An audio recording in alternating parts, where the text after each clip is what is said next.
I think there's an underlying part to that question, Karen, about the sibling dynamic. And I'm sure in your practice, you've seen this where one member is talking about they want the support, but the family isn't. So they're kind of at this odds with the family of how do we get the support? How do I convince them to get the support? So how would you suggest that this person navigates that family interpersonal dynamic? Because there's the initial question about, when do I ask for help? But I think there's the underlying piece of how do you navigate that interfamily conflict when it comes to supporting your loved one through one of the dementias? Yeah, that's difficult. And sometimes we're not going to be able to convince the other siblings to get to our level. But there's a few things that I do with my company at Personalized Dementia Solutions. We encourage a group Zoom meeting.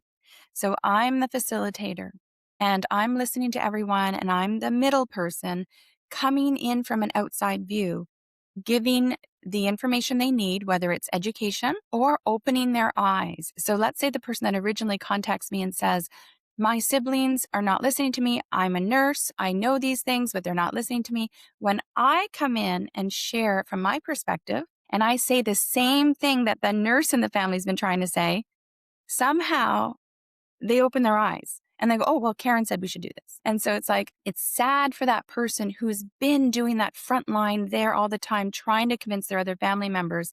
But if they understand, sometimes you need an outsider to convince people. And if I can do that to help, then that's how I've opened the eyes and the family can work better together. But I also have a wonderful tool I've been using for many years, and it's a behavioral analysis.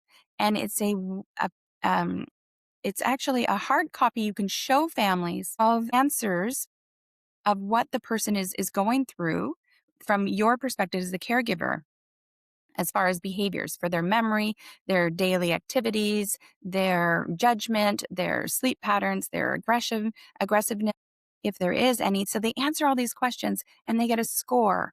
And at the end, they can see with a thermometer scale of how serious things are. And it has a red zone for consider placement.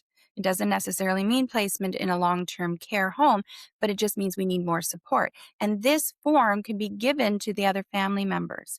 They can look at this and see, yeah, you know what?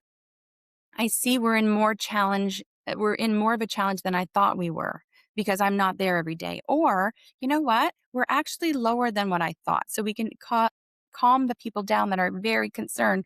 We're near the end stages, but they can see with this form. And this form is called the Kingston Standardized Behavioral Assessment.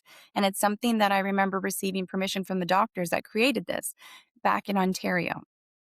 And this was back in the year, I think it was 2004, 2006, somewhere between there. I can't remember the exact dates, but it was when I was an executive director for the Alzheimer's Society in my community. Bringing that to BC has opened people's eyes up here to help them to be on the same page, and they can show it then to their doctor what's really going on in a quick visual form.